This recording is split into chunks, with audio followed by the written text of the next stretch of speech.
সেদিন যে বললেন কেসাসের যে ইয়েটা, আমি তো আসলে এই অনেকগুলি যাচাই করে যে এটা প্রত্যাখ্যান করেছি। ইসলাম ধর্মটা যে আমি প্রত্যাখ্যান করেছি, অনেক কিছু যাচাই করেছি এরকম না। আবার যাচাই করেছি, বেশ কিছু যাচাই করেছি, তবে সবকিছু না।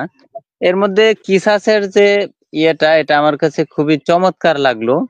তারপর এটা নিয়ে আমি ব্যাখ্যা বিশ্লেষণ খুবই আহ, খোঁজাখুঁজি করলাম। তারপর দেখলাম যে হুজুরেরা এটা নিয়ে কথা বলতে একটু ভয় পায়, এবং কথাগুলি কেমন যেন তারা এড়িয়ে যাওয়ার চেষ্টা করে। যে আহ, আয়াতে বলা হচ্ছে একটা, কিন্তু তাফসীরে সেটাকে ঘুরিয়ে দেওয়া হয়। মানে ওরা কিন্তু জানে ব্যাপারটা, যে আমাদের আল্লাহ যে কতটা বর্বর। একজন তো বলল যে এটা তো ভাই মানসুখ হয়ে গেছে।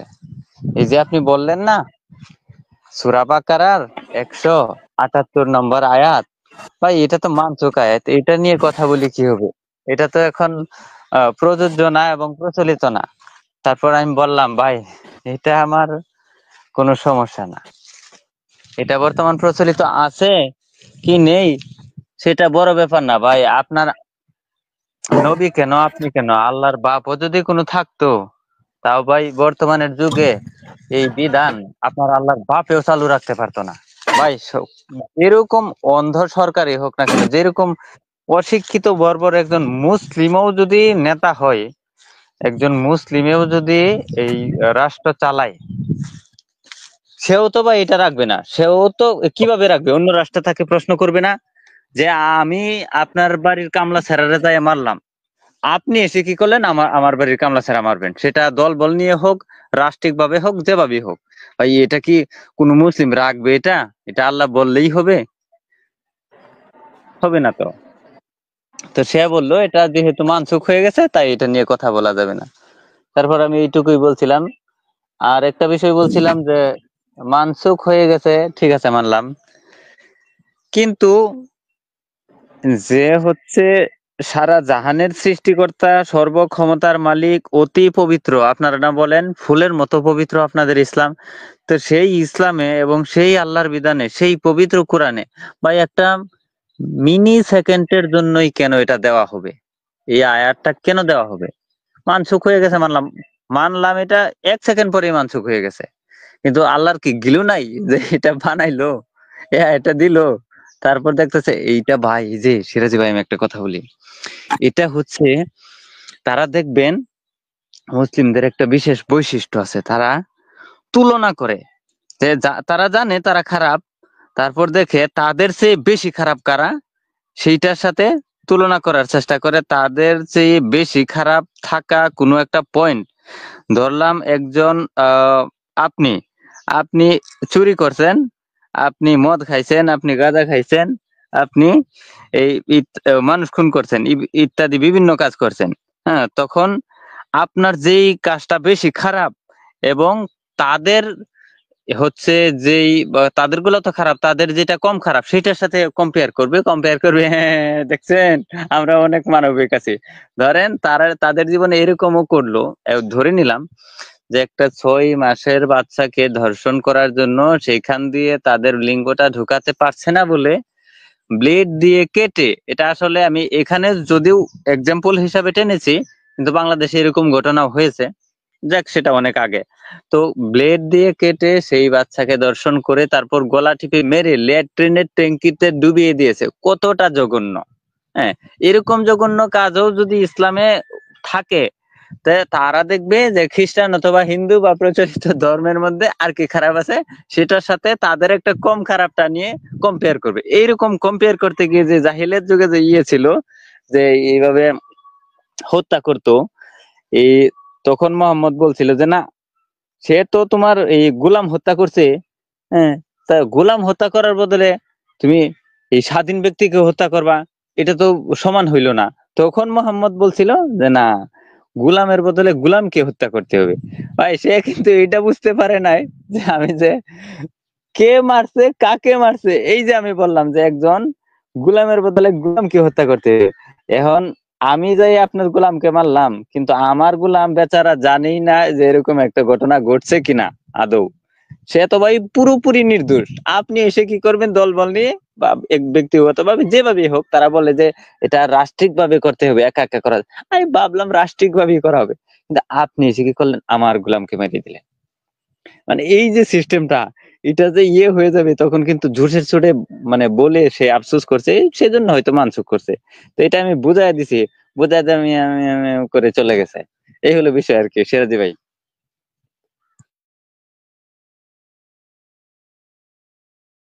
জি ভাই, জি আমি,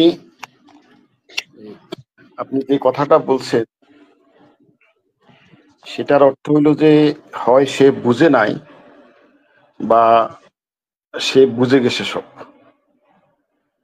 দেখেন এখানে বলছে সূরা নাহলের 64 নম্বর আয়াত, সূরা নাহলের 64 নম্বর আয়াতে দেখেন, মিজানকে আপনি যতই আরবি বাংলা যাই বুঝাবেন, মিজান গঙেরা সেটা পাল্টাবে। দেখেন এখানে লেখা, আর আমি তোমার উপর কিতাব নাজিল করেছি শুধু এই জন্য যে যে বিষয়ে তারা বিতর্ক করছে তা তাদের জন্য তুমি স্পষ্ট করে দিবে এবং হিদায়তের রহমত সে কওমের জন্য যারা ঈমান আনে। আপনি বলেন তো এখানে কি বলছে ভাই? আর আমি তোমার উপর কিতাব নাজিল করেছি, ভাই সূরা নাহলের 64 নাম্বারটা কি সামনে আছে? জি, সূরা নাহলের 64 নম্বর আয়াত। আমি অ্যাকচুয়ালি আমার স্ট্রিমটা এখনো আপগ্রেড করা হয়নি, তো সেটা আমি শো করতে পারবে না, তবে আমি পড়তে পারবো মোবাইল থেকে। পড়ে দেখেন, না পড়ে দেখেন। আচ্ছা ঠিক আছে। আচ্ছা আচ্ছা, কত নাম্বার 16, বললেন?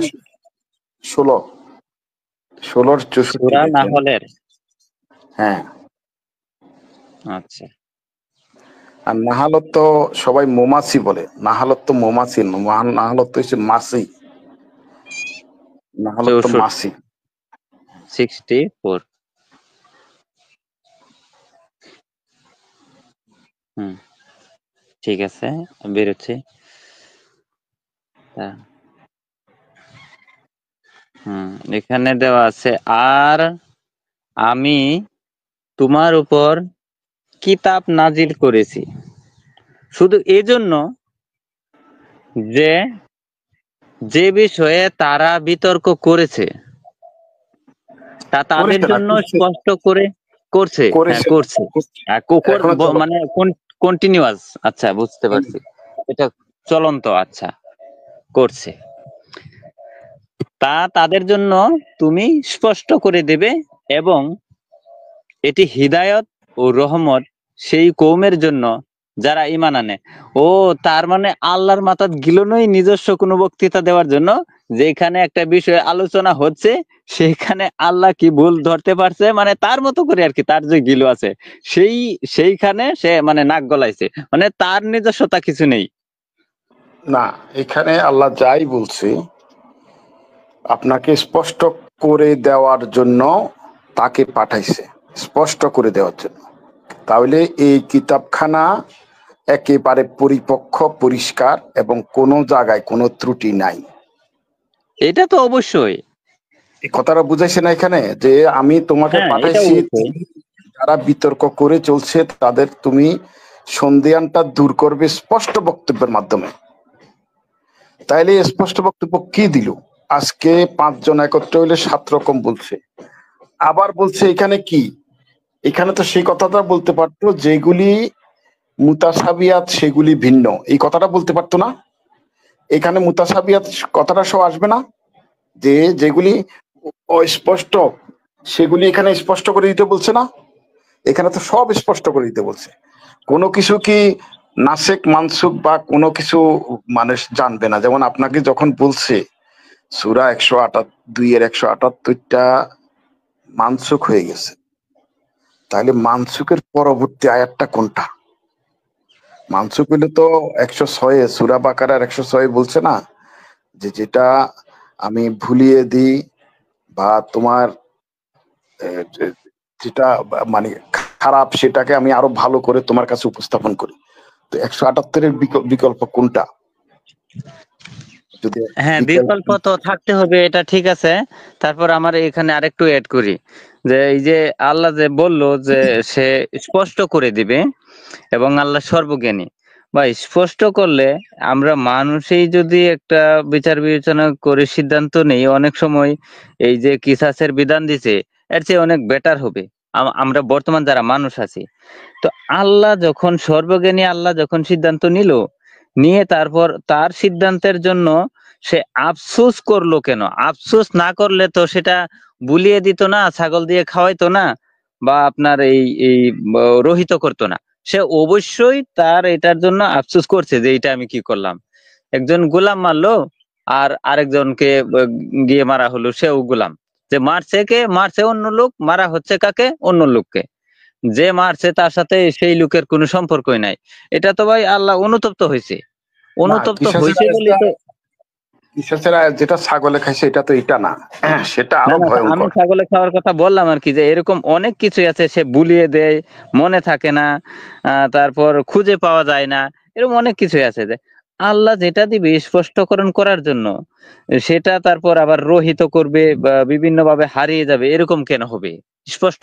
তাহলে যে এই আয়াতটা তো তাহলে বাতিল হয়ে যাচ্ছে। আপনি যে বললেন যে এই যে আয়াতটা দিল, যে কিতাব নাজিল করেছে তাদের বিতর্ক স্পষ্ট করে দেওয়ার জন্য, তাহলে তো সে স্পষ্ট করতে ব্যর্থ হলো।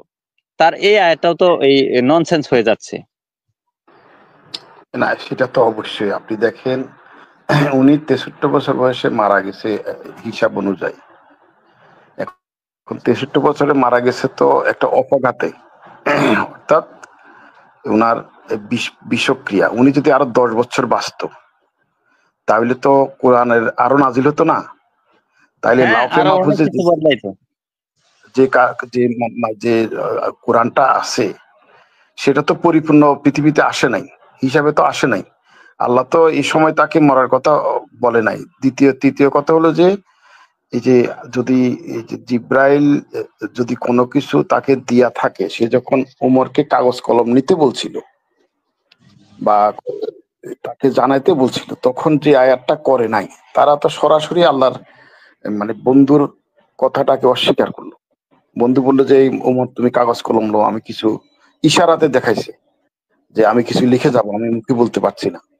তখন ওমর বলল না, যে আপনার যা বলছেন তাই যথেষ্ট। মানে ওমরের তো ভয় ছিল কোন রকমে সে আলীরে খলিফা বানায় যায় কিনা, বুঝছেন? তাহলে ওমরের তো দেখেন, এই যে এক মিনিট, তাহলে আমি একটু পরিষ্কার বলি। সেটা হচ্ছে যে এই যে বললো যে মোহাম্মদকে আমি ডান হাত চেপে ধরতাম এবং তার কণ্ঠনলীকে ছিঁড়ে ফেলতাম, অর্থাৎ আল্লাহ তাআলা খুব জোর দিচ্ছে এই বিষয়ে যে মোহাম্মদ যা বলে সবই আমার কথা, সবই আল্লাহর কথা।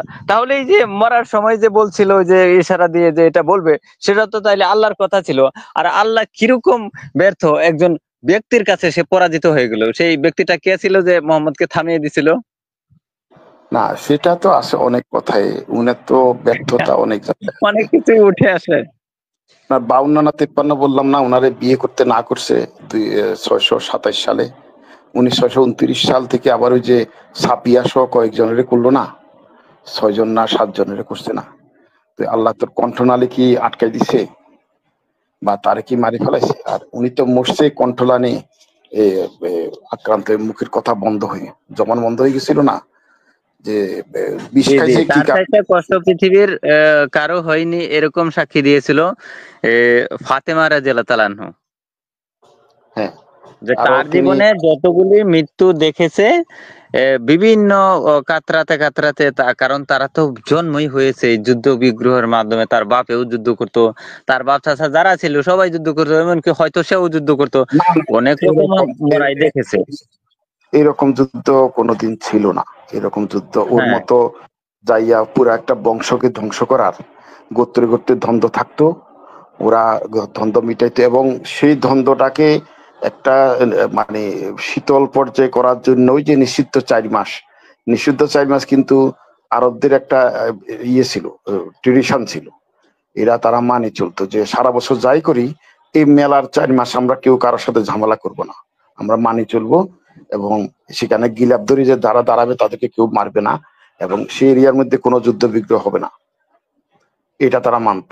এই কিন্তু যুদ্ধ কেন আপনাকে বলি, আপনার গ্রামের 3 বাড়ি, চৌধুরী বাড়ি, সৈয়দ বাড়ি বা ভুঁইয়া বাড়ি, এখন যে কোনো কারণে হোক, ঐতিহ্য নিয়ে হোক, জায়গা জমি নিয়ে হোক, এটা ঝামেলা হইতেছে। সেই ঝামেলাটা তখনই সেভাবে থাকতো, গিয়ে আরো 10 জন মিলাই আপনার বাড়ি ঘেরাও করে আপনাকে একেবারে পুরো বংশ নিবংশ এরকম কোনো ঝামেলা পত্তলিকের আগে করতো না। কোথাও ইতিহাস নাই, দেখবেন আপনি। যুদ্ধ বিগ্রহ বলতে টুকটাক এখন ওই যে ব্রাহ্মণবাড়িয়া যেরকম হয় এরকম তো হয়, এরকম তো হইতে থাকে। সাধারণ একটা লাঠি লইয়া ঝগড়া লাগছে, এটা ঠিক সেরকম, সেরকম একটা ইয়ে আর কি। তো আপনি যে বলছেন আল্লাহর কথা, তো অনেক আগেই মানুষে শুনে নাই। আপনার মনে আছে যে মূসার কথা যে গল্প করলো, ওই যে ফেরাউন যখন পানিতে ডুবে গেল, মূসা ওই পারে যাইবার পরে এই আল্লাহ তাদের পুরা গ্রুপকে মান্না সালোয়া পাঠাইতো, সেটা জানেননি? কোরআনের মধ্যে আছে, সেটা পড়ছে? জি না। ওই যে ফেরাউন যখন নদীতে ডুবে গেল, তাহলে হুম। মূসা তার বাহিনী লইয়া ওই পারে চলে গেল না সাগরের? জি, এটা এটা শুনেছি, তবে আমি পড়িনি। ওই পারে যাওয়ার পরে সেখানে আপনার তার যে 14 গোষ্ঠী, তারা খাবে কি? তো আল্লাহ তাদের জন্য মান্না সালুয়া হলে তো বেস্ট থেকে রান্না করা খাওয়া ওদের জন্য পাঠাইতো। ডেক্সি করে পাঠাইতো না পলিথিনে করে পাঠাইতো কি জানি। যাও, আচ্ছা, এর এক সময় বৃষ্টির করি যে মতো দিত হয়তো, তারা করে থাকতো উপর দিকে তাকায়া। এইরকমই। তারপর করি যে কোন জায়গায় কোন দ্বীপে যাই উঠছে, সেখানে কি দিয়া খাইতো, কিসের পেট টেট করে খাইতো। তারপর ওরা এক সময় বলতো কি বালের খানা পাটা ফাটাচ্ছে, এই বাল আমরা বাড়িতে যা খাইতাম সেটাতে। দেখেন উনি আল্লাহ বেটা কইতেছে বেহেস্তের খানার মতো খানা, মানে এত সুস্বাদু, আর এরা কইতেছে কি বাল ফাটাই রে, আমরা এটা খাবো না, তুই আমরা যা খাই তা দে। এরপরে এটা কি সমাধান করলো এটার উল্লেখ নাই। দ্বিতীয়ত সেইখানে থাকতেই মুসারে ওরা আল্লাহ বলতেছে, মুসা তোর দল বল লইয়া ওইখানে যাইয়া তোরা হামলা কর, মানে একটা গোষ্ঠীর লগে যাইয়া যুদ্ধ করতে বলছে। তারপর আমি তোদেরকে দেখবো। দেখেন মুসা যখন তার লোকদেরকে বললো, লোকেরা বললো যে না না, তোর আল্লাহরে কোথায় যুদ্ধ করতে, আমরা যুদ্ধ করতে যাবো না। এখন এটা যে আল্লাহর কথাগুলি অস্বীকার করবে, আল্লাহকে সব জানতো, আল্লাহ জানতো না? আপনি বলেন তো, মুসারে বললো ভালো আর কি, যে তোরা যা, আমি তোদেরকে সাহায্য করব। আর এরা যে তার কথাটা অস্বীকার করবে, যেমন অস্বীকার করছিল ইবলিসে, যে উনি যখন সবাইরে জিজ্ঞেস করার পরে ইবলিস যে তার কথা অস্বীকার করবে, উনি জানতো না? তার যে সর্বজান্তার যে ইয়েটা, ডিমান্ডটা, এটা কি এখানে থাকে কিনা? এখন এটা তো না, তত্তর তার করে যেমন, কোনো ডিসিপ্লিন থাকে না। হ্যাঁ সর্বজনতা কিনা সেটা আলাদা ব্যাপার। আবার আমরা যদি আরেকভাবে দেখি যে তার কমিটমেন্ট ঠিক রাখতে পারছে কিনা, এবং সে তার যে বৈশিষ্ট্য আমাদেরকে বর্ণনা করেছে, সেই বৈশিষ্ট্যর সাথে তার ক্রিয়াকলাপ বা কথাবার্তা মিলে কিনা, সেটাই আলাদা ব্যাপার। তো দুই দিক থেকেই মিলে না, শুধু এক দিক থেকে নয়, সব সে জান্তার ব্যাপারটা তো অনেক দিক মিলে থেকে গেছে তো, ব্যর্থ। সব জান্তার ব্যাপারটা মিলে গেল না। এই যে মুসা যখন বলছে মুসার লোকে যে কথা শুনবে না, তাহলে এই কথা তিনি সেখানে বলবে কেন? উনি তো কথা এটা বলতো না, যে যদি তার কথা অস্বীকার করে, তার কথা কেউ শুনতো না, যে আমরা যাবো না, তোর যুদ্ধ তুই কর, তুই আর তোর আল্লাহ হলে যেত, আমরা যাবো না। তারপর এত সুস্বাদু খাদ্য পাঠাইবার পরে কয়ে যে দুধ বেড়া কি বলে খানা ওরা, আমরা যেটা খাইতাম এটা দে, আমি আমার বাড়িতে বইবে যা খাইতাম তা দে। আর আদমের যখন বলছে যে এই ইবলিস যখন ইয়ে করতে, আপনার সেজদা করতে অস্বীকার করলো, এটা সে জানতো না? সে জানলে তো কথা তারা কইতো না যে দরকার নাই, তোরে তোরে কমু না, আমার লোক আমি পাঠাই। এখানে প্রশ্ন অলরেডি সব জায়গাতে আপনার খাওয়ার একেবারে A to Z সব, আমরা যত আগাইবেন ততই দেখবেন যে, কিন্তু এরা এরা যে এই আয়াতের প্রেক্ষিতে 64 নম্বর আয়াতটার প্রেক্ষিতে আপনি বলেন না, তাহলে কি কিছু কি অস্পষ্ট থাকার কথা? যেটা নাসিক না, নাসিক সেখানে তো এই আল্লাহর কথা হচ্ছে যে এই অটুট, আমরা জানি। নাসুক মানসুক আছে, তারপরেও আমরা এই সেটার একটা ইয়ে পাই যে নাসুক মানসুক কেন হয়েছে, তারও একটা কারণ তারা দেখায়। তো এখানে যে বললো স্পষ্টকরণ করার জন্য এই আয়াত পাঠাইছে বা এই কিতাব নাজিল করছে, তাহলে এই আয়াতটা কি মানসুক? মানে আপনি খুঁজে পাবেন না। আর কথা হলো যে উনি কি চাইতেছে, আপনি আমাকে আগে ভাই, ভাই এর নাম কিনা, হ্যাঁ, এটা জানি, ইসলাম, এটা না জানি, উনি যে আসলে কি চাই সেটা জানি। তারা কি চাইতেছেন? উনি কি কারণে পৃথিবীতে মানুষ পাঠাইছে বলেন উনি তো? পাঠাইছে উনি হচ্ছে গিয়ে মানুষে মানুষে মারামারি কাটাকাটি খুনাখুনি বদমাশি ধর্ষণ চুরি ডাকাতি বেহায়াপনা বাটপারি চিটারি ইত্যাদি করবে, মানুষ পাপী হবে এবং ওনার কাছে ক্ষমা চাইবে। তারপর উনি বলে ক্ষমা করে দিলাম, আমি অনেক মহত্ব, আমি অনেক মহান, আচ্ছা যা তোদের ক্ষমা করে দিলাম। যে উনি একটা ভাব নিবে, যে এই ভাব নেওয়ার জন্য পাঠাইছে। না, উনি বলছে যে সবাই যাই আমার জিকির করবে, সবাই যেন আমার জিকির করে। উনি তো এটাই চাইতেছে। ওনার প্রত্যেক বইয়ের মধ্যে কথা এটাই তো, যে মারামারি কাটাকাটি বা এসে উনি এবং ওইগুলি আপনি যে বলছেন মাফ করে দিবে, মাফ করে দেওয়ার কথা হলো যে যখন আপনি যে দলে ছিলেন সেই দলের বইতে বলা আছে। যেমন এখন প্রথম দল যেটা, সেই দলে একটা বই বাইর করছে, সেই বইয়ে বলা আছে তোরে মাফ করে দিব, তুই আমার আল্লাহর কথা মতো চল। এই বাড়িতে বাড়িতে 20,000 বই বাইরে গেছে, এখন প্রত্যেকে বলছে যে মাফ করে দিবি, এবং এটা ডিরেকশন দিচ্ছে পূর্ববর্তী যেগুলো আছে সেগুলো মাফ করার ক্ষমতা নাই, আমারই মাফ করার ক্ষমতা আছে। তো পূর্ববর্তী লোকগুলার কাছে তো অনেকগুলো বই যাই পৌঁছেও নাই, 10,000 12,000 যে ধর্মগ্রন্থ আছে পৌঁছে না, তাহলে তারা মাপ পাইবে কি কি দিয়া? যেমন এখন যে ইসলামের কথা বলছেন, আল্লাহ বলছে তুই মুসলমান হইলে তোর মাপ, আপনি এখানে হইলেন, এখন আপনি গেলেন আফ্রিকার জঙ্গলে, সেখানে দিকে যায় দেখলেন যে আরেকজনে বললো যে কুকু, আমার কুকু, তুই যদি কুকুরের না মানস তাহলে তোর মাপ নেই। তাহলে আপনি কোন ভুলটা করছেন? তাহলে এই বেহেস্ত পাওয়ার জন্য তো আপনাকে পুরা ধর্মগুলাকে চষে বেড়াতে হবে, এটা শিওর না? বেহেস্ত পাওয়ার জন্য তো দেখুন, আপনি এমন কোন ধর্ম পাবেন না পৃথিবীতে ঈশ্বর কেন্দ্রিক বা সৃষ্টিকর্তা নামক যে কনসেপ্ট থাকে, এমন কোন একটা ধর্ম পাবেন না যেখানে মানে উন্মাদতা বা পাগলামির আভাস নেই। আপনি লক্ষ্য করে দেখবেন যে সেখানে পরস্পর বিরোধী কথা থাকবে, সেখানে অযৌক্তিক কথা থাকবে, সেখানে মিথ্যা দাবি থাকবে। ধর্ম তো শুধুমাত্র দাবি, এছাড়া ভাই আর কি। হ্যাঁ, মানে আমি তো সেটাই বলছি, ধর্ম আহ, বিবেচনা করে তো পারা যায় না।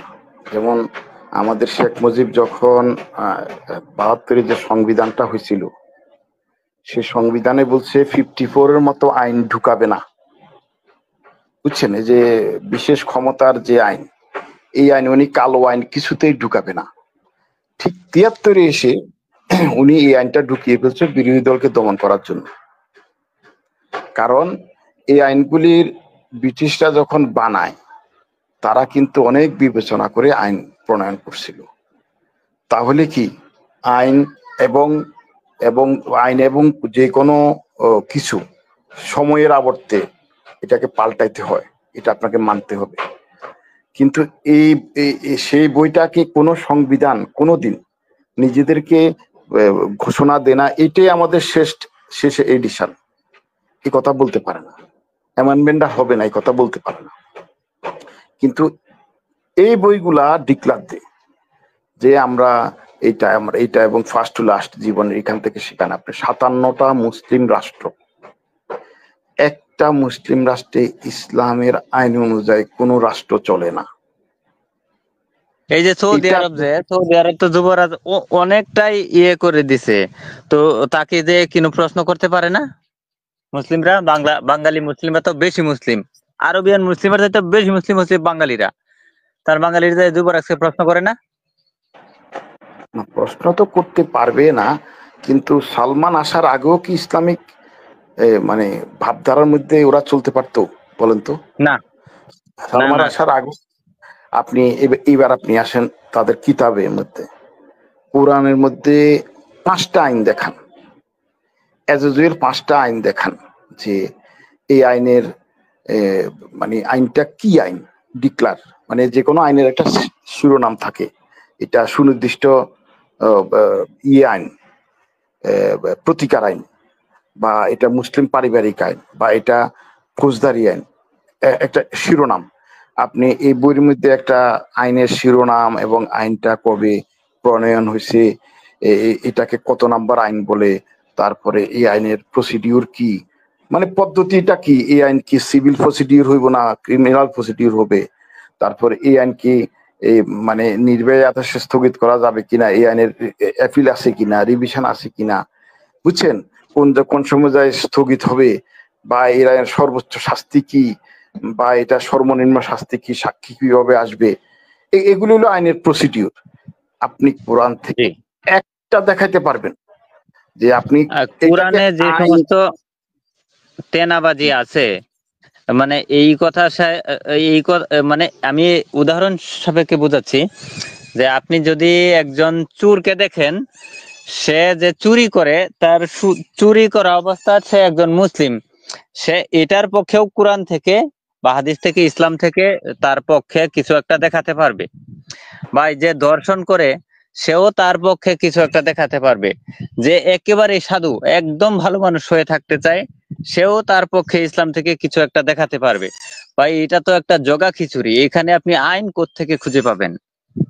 হ্যাঁ, আমি আপনাকে বলছি যে বারবারই বলছে চুরি করলে হাত কাটা হবে। আপনার স্পষ্ট বাংলাদেশে যে আইনগুলি আছে, চুরির সংজ্ঞা দেওয়া আছে, আপনার ডাকাতির সংজ্ঞা দেওয়া আছে, স্থাবরের সংজ্ঞা দেওয়া আছে, চিমটির সংজ্ঞা দেওয়া আছে। আপনি যে অনুমান কাকে বলে সেটার সংজ্ঞা দেওয়া আছে। এখানে আপনি সংজ্ঞা কই পাবেন? যারা কোরআনিস্ট, এই যে মিজানরা বলে যে এখন মিজান যে গাড়ি চালায়, গাড়ির কোনো ট্রান্সপোর্টেশন আইন কোরআনে আছে? সে দেখাতে পারবে? সব এই যে ঝাড়ি মেরে বলে এটার মধ্যে সব আসে। আপনাকে সেদিন বললাম না, শ্বশুর শাশুড়ি সেবা করার কথা কোরআন হাদিসের কোথাও পাইবেন না। একটা নারী শ্বশুর শাশুড়িকে সেবা করবে, বা আপনি জামাইয়া শ্বশুর শাশুড়ির সেবা করবেন, এই নির্দেশনাটা কোরআন হাদিসের কোথাও পাবেন। তাহলে জীবন ব্যবস্থার জন্য এটা তো একটা খুব প্রয়োজনীয় একটা ইস্যু। সব আছে কোথায় ভাই? ওইটা ফতোয়া দিবে, আলেম কমপ্লিট করবে, আলেমকে পাঠাইছে না, যে এরকম বলা আছে ইসলামে যে আল্লাহ যেখানে এই বস্তুটা স্পষ্ট করতে পারে নাই, সে জায়গায় আলেম কমপ্লিট করে দিবে। না ওইটাই আপনাকে বলছি। আপনি যে আইন বলবেন, এই বিধান কোনো কিছু নাই তো, একটা কোনো কিছু স্পষ্ট নাই। এই যে গল্প করতেছে ভাই, সেখানেও ভেজাল আছে। পাকামুন ভাই ধন্যবাদ, আপনি আসছেন, তো আপনার কাছে আসছি একটু করে। তো সেইখানেও একটা ভেজাল দেখবেন, এই যে ফতোয়া দিবে, ফতোয়া তো এক একজন আলেম এক এক রকম দিবে। আলেমরা কিন্তু একই প্ল্যাটফর্মে আসতে পারে না, তারা এক জায়গায় জড়ো হতে পারেই না। মুসলিমের যে এই বিচ্ছিন্নতা, এটার জন্য দায়ী তো একমাত্র এই কোরআন হাদিসে। কারণ কোরআন হাদিস হচ্ছে আমার মতে একটা পাগলের প্রলাপ। আপনি কোরআন হাদিস সঙ্গে করে নিয়ে কিছু বাদ দিয়ে কিছু ধরে আপনি ভালো পথেও যাইতে পারবেন, খারাপ পথেও যাইতে পারবেন, মধ্য পথেও থাকতে পারবেন। আপনি মানে কোন দিকে ধাবিত হবেন সেদিকেই আপনি যেতে পারবেন। অর্থাৎ এটার তো কোনো সীমাবদ্ধতা নেই।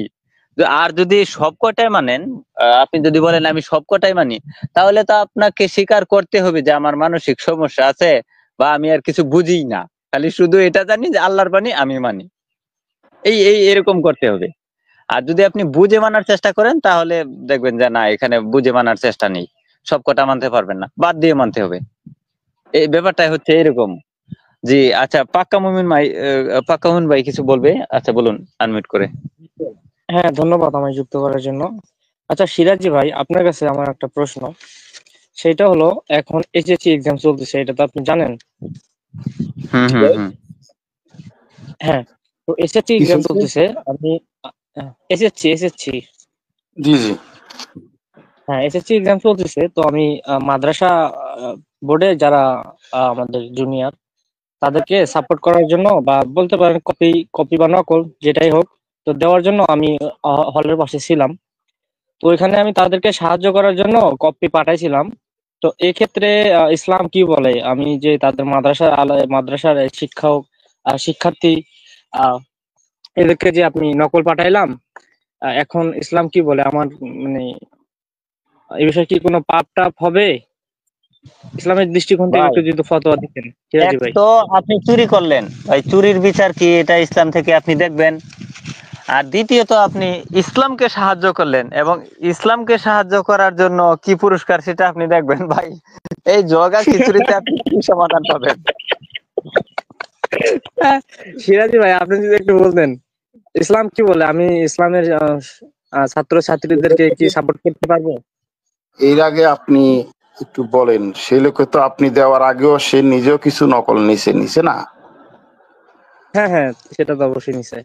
সেটার মধ্যে তো কোরআনের আয়াত ছিল, সে রাখছে কোন জায়গায়? জুতার নিচে, পায়ের নিচে, জাঙ্গিয়ার নিচে, আর বগলের নিচে। এটাই তো। হ্যাঁ হ্যাঁ তো ওইটার ভাই, বিচার আগে হইব। আগে ওইটার বিচার করেন, ওইটার কি বিচার? কোরআনের যদি পায়ের নিচে রাখে, জাঙ্গিয়ার মধ্যে রাখে, নন্টুর লগে লাগাই রাখে, তো তখন আপনি আগে ওইটার মশলাটা বাইর করে দেন, তারপর আপনি দিছেন কি দেন নাই, এটা হচ্ছে পরে।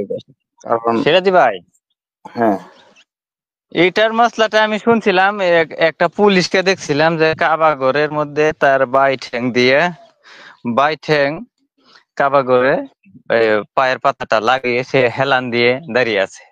তো এই ফটো হ্যাঁ, নিয়ে নাসিকা যখন আলোচনা করছিল, তখন মুমিন রাইসা বলছিল, ভাই আপনি কিভাবে রাখছেন, কোথায় রাখছেন, এটা বড় বিষয় না, আপনার নিয়তটা কি সেটা হলো আসল। আর আচ্ছা। নিয়ত যদি হয় যে আল্লাহর দিন শিক্ষা করব আমি, তখন আমি এই যদি পাছার মধ্যেও রাখি, তখন আমার পাপ হবে না। নিশ্চয়ই। ইহা আল্লাহ মানে আপনি আপনি এটা কথা হলো যে, পাকা মুমিন ভাই ভালো কথা বলছে। আপনি টোটাল জিনিসটা হলো, যখনই আপনি আমার পক্ষে হয়ে যাবেন, যেমন নকুল কুমার বিশ্বাস কোন হিন্দুরে কোন মসজিদে ওয়াজখানা স্টেজে উঠে কথা বলার সুযোগ দেয় না। নকুল কুমার বিশ্বাস একটা গান লিখছিল, যদি পৃথিবী সব পড়ে যায় পুড়বে না কোরআন, সে দেখে না কোরআন পড়ে কি পড়ে না। শালা শালা এই গানটা বলার পরে এবার নকুল কুমারকে এই আপনার স্টেজে ওয়াজে ওয়াজে দাওয়াত দেয়, সে ওয়াজে যাইয়া করা, সে এবং প্রশংসিত হয়ে গেছে। অর্থাৎ তখন আর আপনি এই হিন্দু থাকবেন না, মালায়ন থাকবেন না, কাফের থাকবেন না। আর ইসলামের জন্য তো আপনি কোরআন শরীফ পায়ের নিচে ঢুকাইবেন, ডেলিভারি দিবেন, তারপরে এগুলি হলো ইসলামের জন্য দেওয়া। কারণ আমরা যতটুকু জানি, কোনো আইন যদি লিপিবদ্ধ না থাকে, তার বিচার এই কোর্ট, কোর্ট মানে জজ, তার বিবেক দিয়া করতে পারে বা এটাকে আমলে নিতে পারে না। আপনি কথা বুঝছেন, এটাকে আমলে নিতে পারে না, যেহেতু কোরআনে নাই যে আপনি নকল সাপ্লাই দেওয়ার কোনো একটা ইসে। এখন ওই যে ইজমা কিয়াসের মাধ্যমে যাইয়া ওরা ফতোয়া দিলে আল্লাহ যদি না মানে, তখন আপনার অবস্থা খারাপ হয়ে যাবে। ওরা ফতোয়া দিছে ঠিকই আছে, আপনি একটা ছেলেরে পাশ করানোর জন্য, তাছাড়া ইসলামের পক্ষে আপনি করছেন, এটা আপনার জন্য ভালো বা এটা খারাপ। এখন এটা কি আল্লাহ যদি না মানে, তখন কি করবেন? ইজমা কিয়াস করার জন্য কি আল্লাহ কোথাও বলে গেছে কিনা? পাক্কা মুমিন ভাই। তাহলে তাহলে সিরাজি ভাই, তাহলে কি আমি জাহান্নামী হয়ে গেলাম?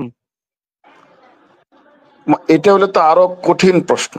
এই যে এরা যে সবাই মুসলমান, এটা প্রমাণ করার উপায় কি? কারণ আল্লাহ যে কি কইছে এরা তো বুঝছে কিনা। কারণ ওরা 10 জন একত্র হইলে 13 রকমের মন্তব্য আল্লাহর একটা আয়াত লইয়া কথা কইয়া। এখন আপনি যাইবেন তো নকল সাপ্লাইয়ের জন্য ব্যাপার না, কিন্তু যারা নামাজ পড়তেছে নাভির উপরে হাত দিয়া, নাভির নিচে হাত দিয়া, বুকের উপর হাত দিয়া, কোথায় হাত দিলে আল্লাহর সুশুরি বাড়ে সেটা তো এরা জানে না। এখন এটারে কি করবেন? তারপরে এখন তো ওই যে মিজেনারা কয় যে নামাজে নাই, মিজেনারা তো নামাজে নাই ঘোষণা দিল, তো এখন কি করবেন কোন? তো ওরা কি আল্লাহর কথা মানে? আল্লাহর কথা মানে বলেন? এই যে ভাই, আপনি এটা কথা বলেন তো, বাংলাদেশে 98% মুসলিম হইলে মদ খায় কে কোন? তো এই যে এত এত টনে টনে মদ আসছে, বিদেশি মদ আছে। আমি ঢাকা বিমানবন্দরে দেখলাম, সিটাং বিমানবন্দরে দেখলাম, ঢুকার পরে মদের যে বোতলগুলা সাজায় রাখছে। এগুলি খায় কে ভাই বাংলাদেশে? নাস্তিকরা আর খায়, নাস্তিক। কয়জন নাস্তিক নাস্তিক আর কাফির মিলে তো 2%। নাস্তিক ওই আর কাফির 2% মিলে খায়। 5%। এর নাচ দেখে কে? এই যে আপনি দেখেন না, না, রোজিনা 3 কোটি টাকা দিয়ে মসজিদ দিছে, সে জীবনে একদিন মসজিদে ঢুকতে পারবে না। আমার মনে হয় বানানোর সময় যাই চাইতে পারে নাই, কারণ মহিলা মানুষ তো ঢুকার ইয়ে নাই। এবং আলহামদুলিল্লাহ হতে সে সবই করছে। তো সিনেমা পরে বেগানা পুরুষের সাথে চলাফেরার ওদের নাই। এখন রোজিনা তো বেগানা হইয়া নিজের ইনশাল্লাহ এবং নিজের মুসলমান ঘোষণা দিতেছে। তো বাংলাদেশের নায়ক নায়িকা কে? নাটক করে কে? মদ খায় কে? সিগারেট খায় কে? বলে সব কি ইহুদি খ্রিস্টান আর নাস্তিকেরা খাইতেছে বাংলাদেশে এখন? হ্যাঁ, এসব ওরা বোঝার জ্ঞান সিরাজি ভাই আপনার হয় নাই। এরা একটা কথা শুনে না, আল্লাহ একটা কথা শুনে, আর নামাজ সিরাজি পড়তে ভাই, বলে। হ্যাঁ হ্যাঁ, এখানে একজন এসে কমেন্ট করছে যে প্রত্যেকটা হিন্দু এখানে যারা কথা বলছে মুসলিম নামের বা বিভিন্ন ফেক আইডি খুলে ইসলাম ধর্মকে পচাচ্ছে। এখন ভাই আমার কথা হচ্ছে, ভাই যে হিন্দু কথা বলুক, নাস্তিক কথা বলুক, আর যেই বলুক, ভাই কথাগুলি কি বলছে সেটা বুঝার আর বিচার করার বা যুক্তি তর্কে আসার তোমাদের কি যোগ্যতা নাই নাকি? এটাই আমি বলতে চাই কমেন্টকারীর উদ্দেশ্যে। জি, আপনার কথা বলুন। আহ, না আচ্ছা সিরাজি ভাই, আপনি কি ওই সিরাজি ভাই যিনি লাইভ করেন? জি জি, অবশ্যই। কোন লাইফ ভাই? ওই যে আপনার, বুঝতে পারছি কমেন্ট ভাই, উনি উনি যাকে আপনি মনে করছেন উনি। আচ্ছা আপনার লাইভে শাহিন নামে একটা ব্যক্তি যুক্ত হইতেন, নাকি কি আপনি চিনেন? ওই যে সালামুন আলাইকুম তিপ্তুম। হ্যাঁ হ্যাঁ, যাই হোক ওই একজন, উনি হচ্ছে ধর্ম মানে না, তবে কিতাব মানে। যিনি হচ্ছে 5টা অনুবাদ মানেন না, মানে যারা ব্যাখ্যা করছে ওনাদের ব্যাখ্যা মানেন না, উনি নিজের মতো ব্যাখ্যা করেন। উনি চিনে থাকবেন হয়তো, আমি ওনার সাথে ডিসকাস করছিলাম আপনার লাইভে। ভাই, হ্যাঁ ইসলাম হ্যাঁ, ধর্মে বিভিন্ন ধরনের পাগল পাবেন আপনারা। মিলে তো মিলে যায় তো ভাই। ওরা তো যা বিভিন্ন বলে তা মিলে। ক্যাটাগরির, বুঝছেন, ক্যাটাগরির নাম দিয়ে শেষ করতে পারবেন না। ওরা তো মিলে রে ভাই। আপনি এখন কি লিখছে? হে আমার সন্তান, আমার সনাতনী সঙ্গ, তোরা মুসলিমদের নামে ফেক আইডি খুলে এইভাবে সমাজে পৃথিবী বিশৃঙ্খলা সৃষ্টি করিস। তোদেরকে আমি শিক্ষা দিই নাই? আমার সনাতন ধর্মের মানুষ এভাবে মুসলিমদের নামে, মোল্লাদের নামে ফেক আইডি। আচ্ছা বলেন তো, এই যে মুসলিম নাম বলতে কিছু আছে নাকি? ওদের খালি নাম না, কোনো কিছু ওদের নিজস্ব আছে কিনা একটু বলেন তো। আপনারা দুইজন বলেন তো ভাই, ওদের মুসলিম নাম বলতে কি এগুলি সব পৌত্তলিকদের নাম না? এই নামগুলা কি মুসলমানরা তাদের নিজস্ব স্বকীয় কিছু আছে বলেন তো ভাই? আচ্ছা, না না আবুল সিরাজি ভাই, আহাব, তারপরে এই এই তারপরে আরো যারা ছিল, ওই যে নবীর বাপ চাচারা, নবীর বাপ চাচারা তো আর ছিল না, মুসলিম ছিল না, তো তাদের নামও তো এরকমই ছিল। এটা নয় শুধু আবু বকরের নাম পাল্টান নাই, আলীর নাম, ওসমানের নাম, তারপরে উমর, এদের কারো নামও তো পাল্টানে, সবই তো আপনার এই নামগুলা তারা ইউজ করতেছে। ওদের তো নিজস্ব কিছুই নাই। আপনি হজ প্রথা মানে হজটা আগের যে নিয়ম সেই নিয়মে, শুধু ওরা ন্যাংটাই চলতো, উনি কাপড় পরে আয়তে বসে। তারপরে এই যে আপনার দাস প্রথা, এই যত কিছু দেখবেন খালি উনি নতুন ঢুকাইছে, গনিমতের মাল, পালক পুত্রের বউকে বিয়ে করা, তার 6 বছরের মেয়েকে বিয়ে, যেখানে যতগুলি ওরা মানতো, ওরা এই শিশু বিবাহকে কিন্তু ইয়ে করতো, এ, এ, ঘৃণা করতো। ওরা ওরা শিশু বিয়ে দিত না। যেটা প্রমাণ হলো আপনার যখন এ, আয়েশার ব্যাপারে আবু বকরের কাছে গেল, আবু বকর যখন বলছিল আমার মেয়ে ছোট।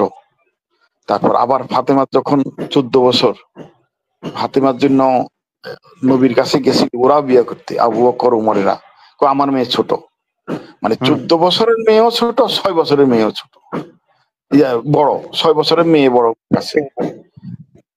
এই হুম যে হুম। এই যে একটা নতুনত্ব আছে কিনা বলেন? এই যে নামগুলা সব ইয়ে, একটা প্রথা, সব তাদের কারণ ও তো রেডিমেড আইয়া বইয়া খালি কেল্লা কাটতে হয়েছে, তার তো আসল কাজ বুঝছেন, আর ডাকাইতি করে। টোটালি দেখেন আমার কথা, দিক এদিক সেদিক হয়।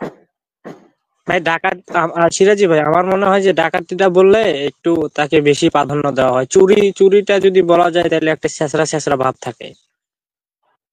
না, আর চুরি যদি কোনোভাবে জিনিসটার চুরি, সংজ্ঞা হলো চুরি হলো যে কোনো কিছু না জানিয়ে আমার জিনিসটা আপনার কুক্ষিগত করা। আর ডাকাতি হলো তো সরাসরি 5 জনের উপরে 5 জন সদস্য হইলেই সিরাজি এটাকে ভাই, ডাকাতির সংজ্ঞা। এই চুরি করলে হাত কাটতে হবে এটা কেন বললো? এটার কি কোনো প্রেক্ষাপট আছে, ব্যাখ্যা আছে? হ্যাঁ আছে। আপনি ডাকাতি না করে চুরি কেন করলেন? যেমনটা নবী করছেন, ওইটা আপনি না করে আপনি চুরি করলেন, এটা তো ভাই আপনার হাত মানে আপনার যে বাঁচায় রাখছে, এটাই তো অনেক কিছু। না, হাত কাটা তো প্রথম নবীর যাবে, সেটা জানেন নাকি? চুরির কারণে প্রথম হাত কাটাটা নবীর যাবে, সেটা জানেন? সহিহ মুসলিম একটু ভাই জানেন? বলেন। আহ, ওই যে সিরাজি ভাই এসে জানি আমি, বলেন আপনি। বদরের যুদ্ধে যে যতগুলি সম্পদ চুরি করছে, একটা কম্বল না কি নবীর লুকাই রাখছিল। ওরা যে বদরের যুদ্ধে যত সম্পত্তি ওরা ইয়ে করছে, তখন যে ওইটা নিয়ে যে একটা হাদিস আছে যে যে সে আমাদের নবীও ইয়ে চুরি করে, মানে উনি একটা কম্বল চুরি করে রাখছিল। প্রথম শাস্তিটা তারা, আর এমন কোনো অপরাধ নাই, এমন কোনো অপরাধ নাই যে অপরাধের দায় তিনি এড়াইতে পারেন। এমন কোন যত কিছু আছে, দর্শনের অপরাধী উনি অপরাধী, অন্য পরকিয়া অপরাধী, অন্যের বউ নিয়া সিস্টেম করার অপরাধী, ডাকাতি করার অপরাধ, খুন করার অপরাধ, এমন কোনো অপরাধ নাই, চুরি করার অপরাধ। সব অপরাধে আগে ওনার বিচারটা হলে কিন্তু খবরে যেত, বুঝছেন? উনি উনি তো নবী, উনি স্পেশাল, উনি এসব না পারবে। না, চুরিগুলি কার জন্য? চুরি আপনি অমুসলিমদের জন্য চুরি করতে পারবেন, কিন্তু মুসলমান এক ভাই আরেক ভাইয়ের চুরি করলে হাত কাটা। আর অমুসলিমরা যদি মুসলমানদের জিনিস চুরি করে তখন হাত কাটা, বুঝছেন? কিন্তু আপনাদের ওই ওনারা অন্যের যেমন দেখলেন না, উনি সব বাইরের গুলি ইয়ে করে নিয়ে আসছে। ওই যে বাইরের যে নারীদের সে কিন্তু ওর নিজের ব্যাপারে আসি বললো যে জিনা করা হারাম। বাইরের মেয়েদেরকে যখন আনছে আইনে জিনা করলো, তাদেরকে দর্শন করলো, ব্যভিচার লাগাইলো, এটা তো ওই যে আছে না। আর যখন উনি কন্ট্রোল করতে পারতেছেন না 19-20টা বউ, তখন ওই যে 33-30 দিল না, যে হে নবীর পত্নীগণ, এটা জানেন নাকি পাক্কা মহিম ভাই? হ্যাঁ, হে নবী পত্নীগণ, তোমরা প্রকাশ্যে অশ্লীলতা করিও না। প্রকাশ্যে অশ্লীলতা করলে তোমাদের শাস্তি দ্বিগুণ। অর্থাৎ গোপনে গোপনে যা ইচ্ছা তা করো, বুঝছেন নুর ইসলাম ভাই? গোপনে গোপনে এখানে তোমরা যা বলা ইচ্ছা তা হচ্ছে করো। হুম? প্রকাশ্যে করলে শাস্তি, আর যদি গোপনে করে, এটা ডাইরেক্টলি বলা হয় নাই, তার মানে আমরা হুম। ধরে নিচ্ছি, তাই না? ধরে নিব কি? তাহলে তো ওটা বলতোই, না গোপনে না, গোপনে ধরে করলে নেওয়ার কত পক্ষে আরেকটা শাস্তি। দলিল আছে, সেটাকে আমি শোনাবো। হ্যাঁ, অবশ্যই শুনান। ধরে নেওয়ার পক্ষে দলিল হইলো এটাই, নবী বলছিল তোমরা বাইরে থেকে এসে নিজের ঘরের মধ্যে হুট করে গিয়া ঢুকবা না, কারণ সেখানে কাজ হ্যাঁ চলতে পারে। হ্যাঁ তো হ্যাঁ এই যে আমরা যে প্রথমে ধরে নিছিলাম, আর এই এই কথা একত্রে করলে যে তোমরা গোপনে ইয়া হু যত করতে পারবা, হুম। এটা পরিষ্কার। আপনি ওনার চরিত্র টোটালি টান দিলে প্রত্যেক ঘন্টা ঘন্টা চেঞ্জ হয়। কি করলো না করলো, কি করলো না করলো, চেঞ্জ হয়, টোটালি চেঞ্জ হয়। নিজের মা বাবার ব্যাপারে, মা বাবার ব্যাপারে পর্যন্ত সে কুলসিত করছে। আমি যখন, আপনি আজকে থেকে একটা আইন চালু করছেন কেন? পূর্ববর্তী আইনের ত্রুটি আছে বলেই তো। তো পূর্ববর্তী আইনটাতে যা ঘটনা ঘটার তো ঘটে গেছে, যারা শাস্তি পাওয়ার পাইছে, যারা রেহাই পাওয়ার পাইছে। কিন্তু হুম। আজকের পরে সে না, আইনটা ভাঙলে, নতুন আইনটা ভাঙলে তখন আপনি শাস্তি দিবেন আমারে। তো ওনার মা বাবা তো অন্য এক আল্লাহর আন্ডারে ছিল। সে আল্লাহ যদি ওনাদেরকে সেই মাপের আওতা ফেলে নিয়ে যায়, সে আল্লাহকে তুমি যদি মেনে থাকো, তাহলে তো তোমার আর কি ভাই? তাহলে আমি আজকে থেকে তো তোমার কথা শুনতেছি। আচ্ছা, আমি তো নুরুল ভাই। হুম, হ্যাঁ হ্যাঁ, নুরুল ভাই জি আছেন নাকি? হ্যাঁ, জি ওই যে জি সহি মমিন নামে যদি কেউ যুক্ত হয়, তাহলে ওনারে হ্যাঁ, অ্যাড করেন। আমি কল দিছিলাম মমিন অবশ্যই ভাইয়ের আমি কাছে যে। সবাইকে অ্যাড করবো। হুম, হ্যাঁ হ্যাঁ, সিরাজি ভাই আচ্ছা, আপনি কন্টিনিউ উনি করেন। আসছে, সরি, আমি দুঃখিত আপনাকে। রহিমন। জি, সহিমুমিন ভাই আপনাকে যুক্ত করা হয়েছে। যুক্ত হওয়ার জন্য ধন্যবাদ। আপনি উঠে কথা বলুন। হ্যাঁ, ঠিক আছে, অসুবিধা নেই, আলোচনা চালান। ওকে। আচ্ছা ঠিক আছে। আমরা দুই মমিন এক জায়গায় হয়েছি, মমিন ভাই। মমিন ভাই, আমরা দুই মমিন এক জায়গায় হয়েছি, এখানে বুঝতেছেন আপনি কিছু? হ্যাঁ, পাক্কা মমিন আর সহি মমিন। ভাই এখানে তো আমি আল্লাহর রহমতের বৃষ্টি পড়বে। অবশ্যই লালু ওস্তাদের লাইভ দ্বারা অনুপ্রাণিত হয়ে আমি এই নামটা নিয়েছিলাম। মাশাআল্লাহ। আর আপনার নামে অনুপ্রেরিত হয়ে আমি এই নামটা রাখছিলাম। যাক, আমি খুশি হলাম। এই এখন আমি একটু চিন্তা করতেছিলাম,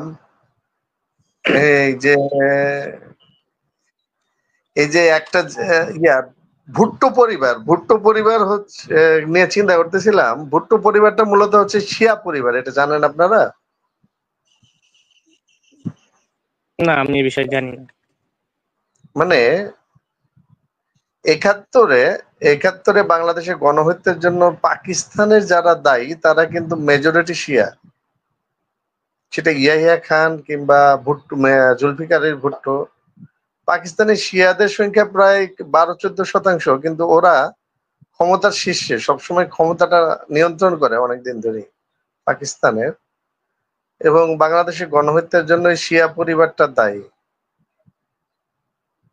বিশেষ করে সুন্নিদের হত্যাকাণ্ডে এদের ভালো অবদান আছে। যেমন ধরেন, এই যে মির্জাফর, সে বিখ্যাত মির্জাফর, যার কারণে হিন্দুরা ব্রিটিশ শাসন শুরু হয় উপমহাদেশে। সিরাজউদ্দৌলা পরাজিত হয়, আর বিশেষ করে সুন্নি মুসলমানদের হাত থেকে ক্ষমতায় যায় ইংরেজদের হাতে, পরে হিন্দুদের হাতে। সেই আপনার সেই মির্জাফরও কিন্তু শিয়া, বুঝছেন? হ্যাঁ হ্যাঁ। যেটা আমি বলতে চাচ্ছি, এই যে বিলওয়াল ভুট্টো বেনজিরের ছেলে, কিংবা আপনার জুলফিকার আলী ভুট্টোর নাতি, এটা হুমকি টুমকি দিল না যে পানি না আসলে ভারত থেকে রক্ত আসবে। তাদের বেইমানির হাত থেকে তাদের তাদের বেইমানির কারণে, তাদের পূর্বপুরুষদের বেইমানির কারণেই, মানে শিয়াদের বেইমানির কারণেই কিন্তু ভারতবর্ষ আজকে হিন্দুদের দখলে। ইংরেজরা ক্ষমতা নিছে এবং ইংরেজদের পরে হিন্দুরা ক্ষমতা নিছে। সুন্নি মুসলিমরা পরাজিত হয়েছে। এই সেই শিয়ারা।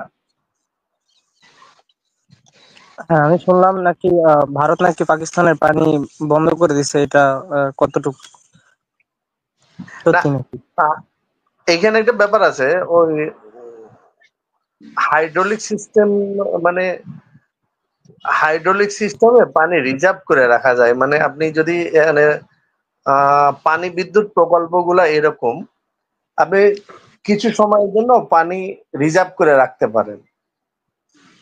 তো সিন্ধু নদীর যে 6টা নদী, উপনদী, এটা 3টা পাইছে ভারতের নিয়ন্ত্রণে, 3টা পাকিস্তানের নিয়ন্ত্রণে। হ্যাঁ, তো এই নদীগুলাতে যে বাঁধগুলা আছে, এই বাঁধগুলার পানিগুলা কিছু সময়ের জন্য ধরে রাখতে পারবে ভারত, পার্মানেন্টলি না। পার্মানেন্টলি ধরে রাখার মতো মানে সুযোগ ভারতের আছে, কিন্তু এই মুহূর্তে ইনফ্রাস্ট্রাকচার নাই ভারতের। তবে ভারত 6 মাস চেষ্টা করলে 6 মাস পরে এই যে আপনার সিন্ধু নদের ওপরে পাকিস্তানের 60% কৃষি নির্ভরশীল। হ্যাঁ, ভারত যদি 6 মাস চেষ্টা করে, সেই ক্ষেত্রে পাকিস্তানকে এমনি তো দুর্ভিক্ষ, মানে না খাইয়া মারতে পারবে যদি সিন্ধু নদের পানি পুরোটা প্রত্যাহার করে নেয়। এবং ক্যাপাসিটি ওদের যদি ইনফ্রাস্ট্রাকচার তৈরি করে ভারত আগামী 6 মাসের মধ্যে, সেক্ষেত্রে এই সুযোগটা ভারতের আছে, এই মুহূর্তে নাই। এই মুহূর্তে 1 মাস হ্যাঁ, পারবে বা 15 দিন পারবে। 1 মাস বা 15 তাহলে দিন। আমরা হ্যাঁ, তাহলে আমরা আবার সোশ্যাল মিডিয়াতে দেখতে পাবো যে পাকিস্তান থেকে তারা বলতেছে যে এমনিতে আমাদের একটা ভিক্ষুক দেশ, আবার আপনারা এগুলা করছেন, এখন ভাই আল্লাহর রাস্তায় কিছু দিয়া যান, কে বাসি। হুম, জি। ভারতের জিডিপি প্রায় 3.7 বিলিয়ন, এবং ধরেন ওদের রিজার্ভ আছে 700 বিলিয়নের কাছাকাছি।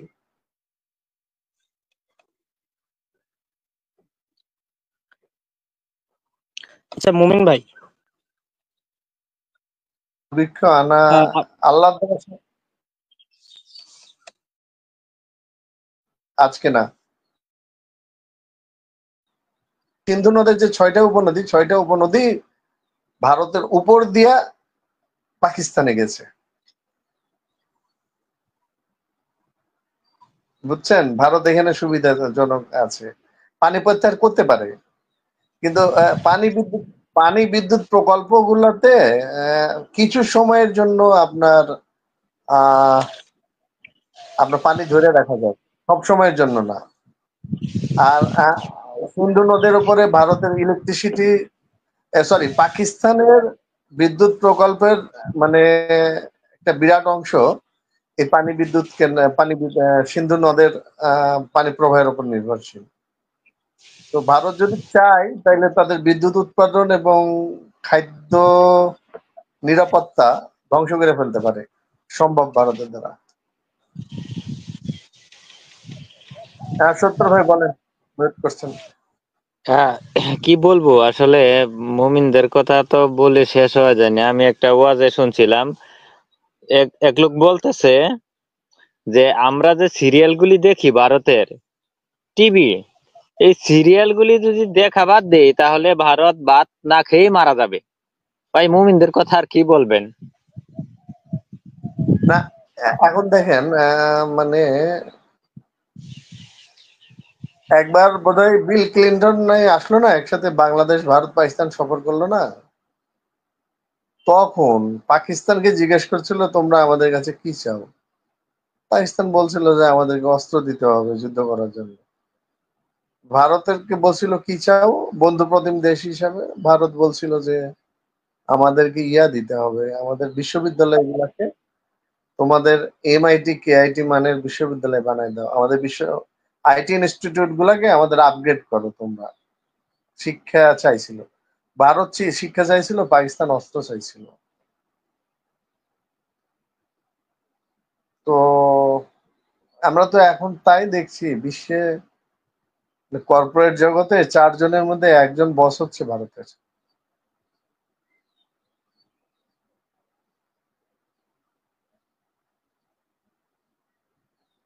আর আরেকটা মজার বিষয় হচ্ছে যে মুসলিমদের দেখে কিন্তু বাংলাদেশের, পাকিস্তানের মুসলিমদের দেখে ভারতের হিন্দুরা সংগঠিত হয়েছে।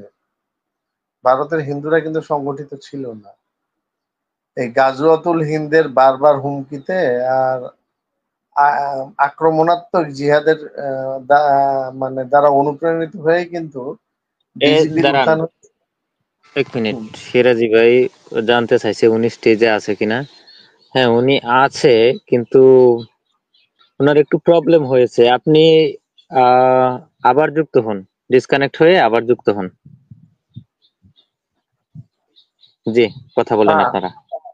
হ্যাঁ, ওনারা অনুপ্রাণিত হয়েছে ভারত, পাকিস্তান এবং বাংলাদেশ এবং বিশেষ করে পশ্চিমবাংলার মুসলিমের দ্বারা। এরপরে হিন্দুরা কিন্তু যথেষ্ট এখন ঐক্যবদ্ধ এবং তারা জিহাদি এখন। হিন্দুদেরকে আপনারা জিহাদি বলতে পারেন, মানে এই জিহাদির অনুপ্রেরণাটা তারা বাংলাদেশ আর পাকিস্তানের মুসলিমদের কাছে পাইছে। মানে আপনি জয় শ্রীরাম, জয় শ্রীরাম, শ্রীরাম, জয় শ্রীরাম না বললেও কল্লা যাওয়ার সম্ভাবনা আছে, আর কলেমা না বললে তো সম্ভাবনা আছে কিনা দেখলাম কাশ্মীরের ঘটনায়।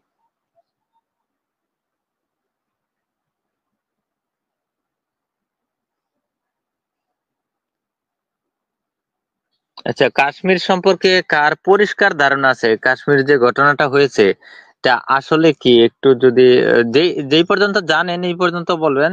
না জানা কথা বললে কিন্তু বেজাল। আমাদের এখানে মন্তব্যের কারণে, শুধুমাত্র ফেসবুকে মন্তব্য করার কারণে গ্রেপ্তার হয়েছে এবং এক এমএল কে গ্রেফতার করা হয়েছে। সাধারণ মানুষ, একদম গ্রামের সাধারণ মানুষকেও পর্যন্ত ছাড় দেওয়া হবে না বলে মনে হয় আমার। তো যদি কিছু ভালো কিছু জানেন এই ঘটনাটা একটু যদি আপনারা বলতেন, আমি বিশেষ কিছু এখনো বিস্তারিত জানতে পারিনি। ভাই ওখানে ওখানে মূল সমস্যাটা হচ্ছে যে রিমোট এলাকা, ওখানে কিন্তু মোবাইল নেট নাই। ওখানে মোবাইল নেট নাই এবং ওখানে বিদ্যুৎও নাই। পাহাড়ে গাঁওতে বিদ্যুৎ এবং মোবাইল নেট দুটাই নাই এবং ওটা টুরিস্ট স্পট হিসাবে ওটা কাজ করে জুন মাসে।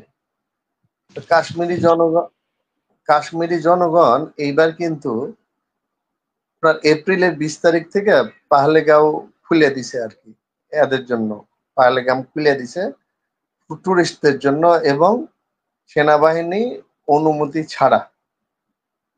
সেনাবাহিনী ওখানে নিরাপত্তা থাকে সাধারণত জুন থেকে, কিন্তু ওরা মানে ওই এলাকায়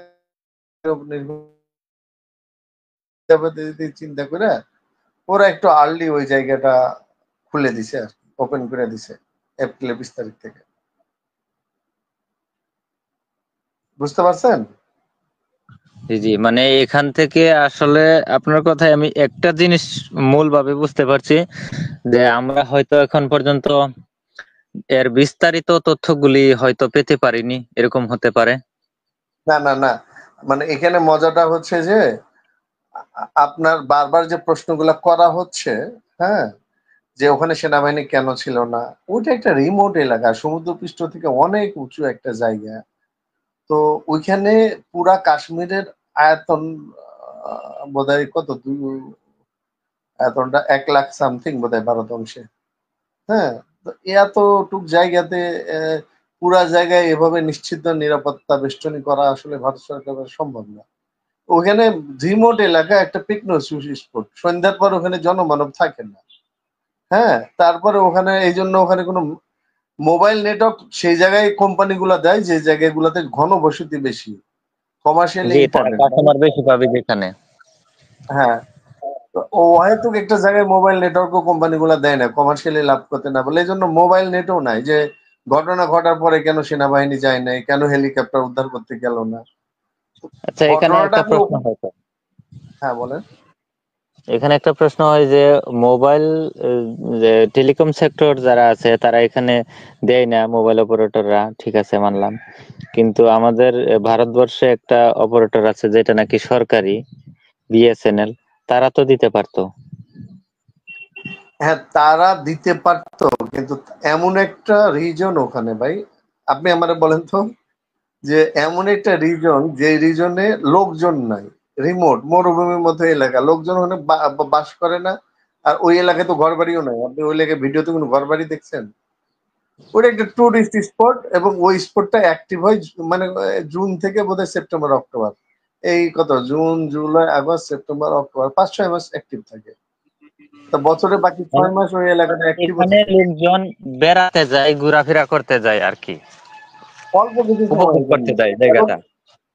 হ্যাঁ, ওইখানে তো আপনি গাড়ি নিয়েও যেতে পারবেন না, ওখানে ঘোড়া ছাড়া কোনো উপায়ও নাই ওই এত রিমোট এলাকায় যেতে। হ্যাঁ, তো এইভাবে এইভাবে যদি আপনি রাজস্থান মরুভূমিতে যদি মোবাইল নেট দেন, তাহলে তো আপনার সরকারি প্রতিষ্ঠান দেউলে হয়ে যাবে আচ্ছা আচ্ছা। নাকি। তো অনেকেই প্রশ্ন করেছেন যে এই ভারতের জনগণকে নিরাপত্তা দিতে মোদী সরকার ব্যর্থ, নাকি বলেন। এরকম প্রশ্নগুলি আসলে বিশেষ কোনো গুরুত্বপূর্ণ নাও হতে পারে। আচ্ছা, এই আমেরিকা কি টুইন টাওয়ার, আমেরিকাতে টুইন টাওয়ার ধ্বংস হলো না, কিংবা তো অ্যাডভান্স রাষ্ট্র না, আমেরিকায় তো তাদের নাগরিককে নিরাপত্তা দিতে পারে নাই। কোন রাষ্ট্র বা কোন সরকারের পক্ষে কি 140 কোটি জনগণকে নিশ্চিত নিরাপত্তা দেওয়া সম্ভব? Is it possible? না, আসলে প্রত্যেক ব্যক্তিকে এক এক করে নিরাপত্তা দেওয়াটা, এটা তো মানে কিভাবে সম্ভব? একটা আর সার্বিক আপনি নিরাপত্তা তো অবশ্যই দেওয়া হয়েছে, তবে হ্যাঁ, প্রত্যেকটা ব্যক্তিকে তাহলে তো গার্ড দিতে হবে একটা, প্রত্যেকটা ব্যক্তির পিছনে গার্ড লাগিয়ে রাখতে হবে। ওইখানে সমস্যা হচ্ছে যে ওইখানে আপনার স্থানীয় লোকজন, স্থানীয় কাশ্মীরি জনগণ এই হামলার সাথে জড়িত আছে। স্থানীয় ব্যক্তিদের সহযোগিতা ছাড়া এ ধরনের হামলা সম্ভব না।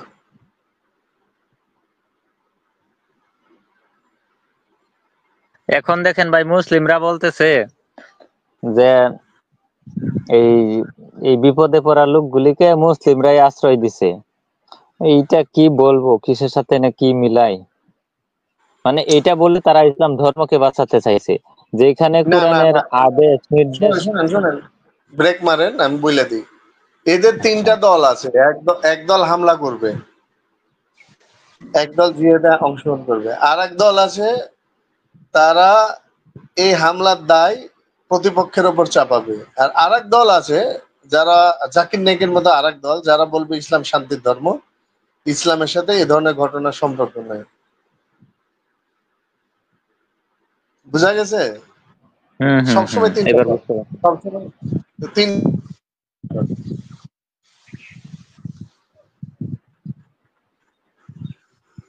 তো মূলত মানে এই ধরনের ঘটনা 10 বছর 15 বছর পর ঘটতেই থাকবে ভারতে। এটা থেকে বাঁচার জন্য ভারত এখন যেটা করতে পারে যে ধরেন 20 কোটির মতো হিন্দু আর মুসলিম আছে ভারতে, এদেরকে আলাদা একটা স্টেট এদেরকে দিয়ে দাও যে তোমরা ওখানে থাকো, তোমরা ওখানে শরিয়া ক্যাম্প করে বাঁচো, আর বাকি যে জনগণ গুলা আছে তারা মানে আলাদা থাকে। এদেরকে হুম। মানে আলাদা করে একটা স্টেট দিয়া, হ্যাঁ, এদেরকে এদের মতো থাকতে দেওয়া এবং এদের সাথে আর কোনো যোগাযোগ না রাখা। বুঝছেন? তাইলে সবচেয়ে ভালো হবে। তাইলে ভারত কিন্তু বেঁচে যাবে। আসলে বুঝছেন? ভারত সরকার কি করবে, ভারত সরকার তো আর আসলে দুর্বল নয় এতটা। উম, এতটা বলতে কি, শক্তিশালী রাষ্ট্রের মধ্যে আহ, একটা গণনায় নেওয়ার মতো রাষ্ট্র, এবং সম্ভবত 4 নম্বরে আছে। তো সুতরাং এই যে একটা স্বপ্ন দেখা হচ্ছে যে প্ল্যানগুলি কারা করে, তাদের এই স্বপ্নটা তো একেবারেই ব্যর্থ। ভাই, আপনি ভারত সরকার চাইলেও এ ধরনের জঙ্গি হামলা, জিহাদি হামলা পার্মানেন্টলি স্টপ করতে পারবে না। সম্ভব না। কারণ জনসংখ্যার মধ্যে যে 20 কোটি মুসলিম আছে, তাদের মধ্যে কেউ না কেউ এই হামলার সাথে জড়িত থাকবে এবং এই হামলাকারীদের পক্ষে আপনার আছে মমতা ব্যানার্জি, বিভাজনের রাজনীতি, পলিটিক্স রাজনীতি, ক্ষমতার জন্য যে রাজনীতি, কংগ্রেস, তারপরে মমতার মতো আরো অনেকেই আছে যারা, এদেরকে যদি কেউ শেল্টার না দিত তাহলে একটা ভিন্ন কথা ছিল, কিন্তু এদের শেল্টার দেওয়ার জন্য কংগ্রেস বা মমতার মতো মানুষের অভাব নাই তো আপনার দেশে। আচ্ছা নীতি সিরাজি ভাই, যতদিন থাকবে। হ্যাঁ, সহিমুন ভাই, আপনার কথা বলা ক্লিয়ার আমরা শুনতে পাচ্ছি, সাউন্ডও ঠিক আছে, কিন্তু মাঝে মধ্যে একটা বা দুইটা ওয়ার্ড মাঝে মধ্যে মিস হয়ে যায়, মানে গ্যাপস হয়ে যায়, নীরব হয়ে যায়, এরকম হচ্ছে। তো আমরা সিরাজি ভাইয়ের কাছে যাই, উনি সম্ভবত কিছু বলবে। সিরাজি ভাই।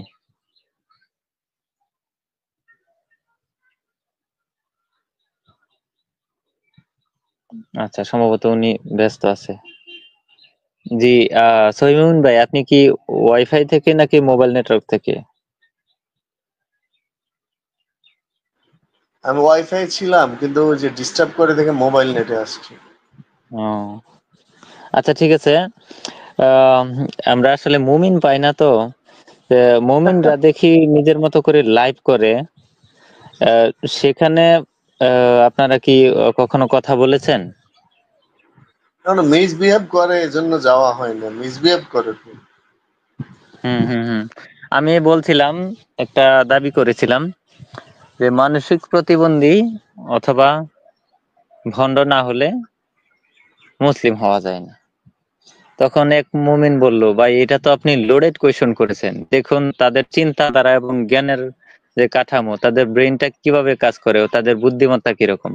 ভাই আমি করেছি দাবি আর সে বলতেছে ভাই এটা তো আপনি লোডেড কোয়েশ্চন করলেন।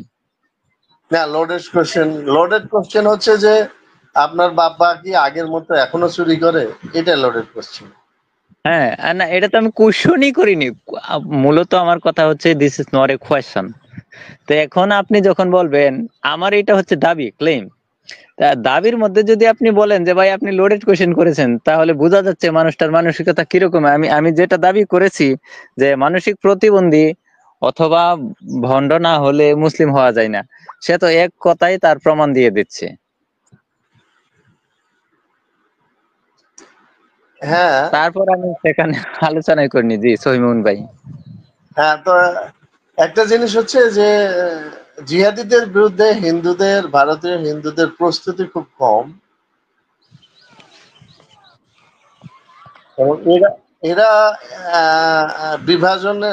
হিন্দুদের মধ্যে বিভাজনটা বেশি। এজন্য দেখেন না, পশ্চিমবাংলায় সংখ্যাগরিষ্ঠ হওয়া সত্ত্বেও 30% মুসলিম হচ্ছে পশ্চিমবঙ্গে, তারপরও কিন্তু মমতা ক্ষমতায় যাচ্ছে, বিজেপি পারতেছে না, কারণ ভারতীয় হিন্দুরা বিভাজনের রাজনীতি শিকার।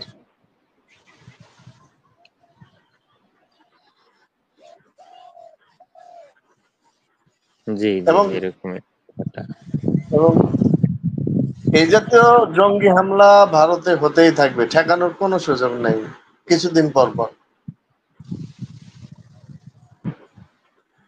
হ্যাঁ, আসলে ঠেকাতে হলে এই যে যেমন মানে ইসরায়েল যে শিক্ষাটা গাজাকে দিছে, এরকম হইতে হবে ভারতীয় বাহিনীকে, মানে এইরকম গাজার মতো যদি হয় তাহলে ঠিক আছে, এছাড়া উপায় নেই।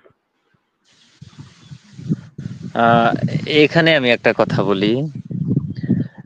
ধরেন কেউ অনেক দিন যাবত গোসল করে না, পানি তার শরীরে স্পর্শ করায় না, শরীর পরিষ্কার করে না, এমত অবস্থায় যে একটা ময়লা বসে শীতের দিনে, শীতকালীন অবস্থায় সেই ময়লাটা যখন তার শরীর থেকে আপনি তুলতে যাবেন, আপনি যে যেমন কোয়ালিটির সাবান ইউজ করেন না কেন, যেভাবেই ঘষেন না কেন, সেটা কিন্তু খুব সহজে উঠবে না, একদম চামড়ার সাথে লেগে থাকবে।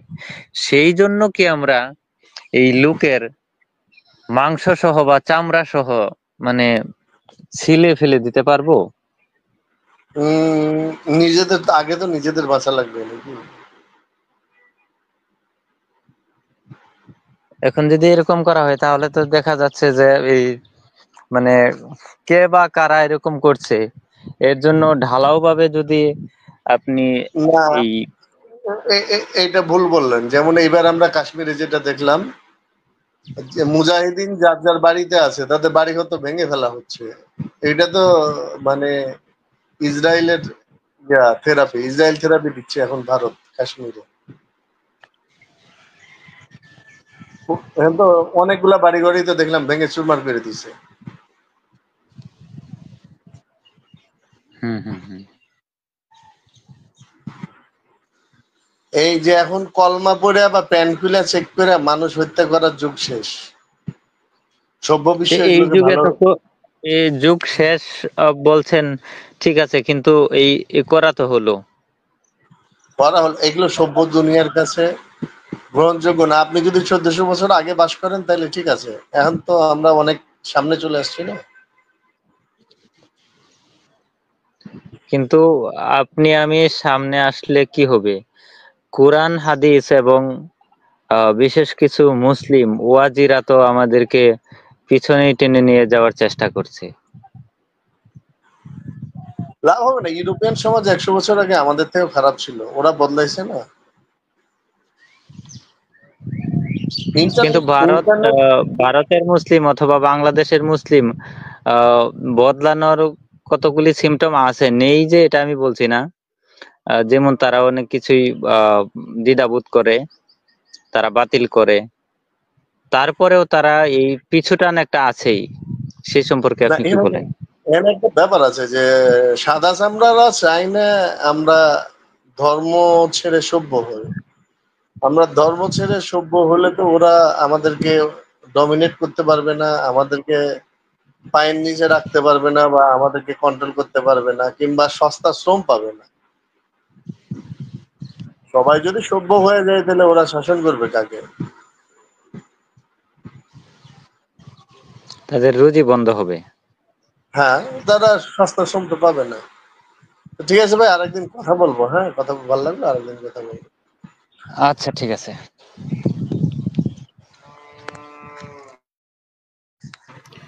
তো ঠিক জি, আছে ভাই, ঠিক আছে। আর আরো আছেন, থাকবেন নাকি কিছুক্ষণ?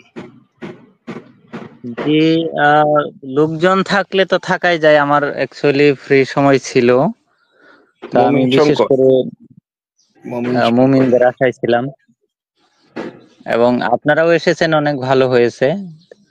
কারণ যুক্ত না হয়ে একা একা তো কথা বলা যায় না। তো আপনারা চলে গেলে আমি শেষ করে দিব আর কি। না, কেউ আসবে না মনে হয়। মমিনেরা তো এখন মানে আল্লাহ থেকে বেশি ভয় পায় নাস্তিক দেখে, বুঝেন তো।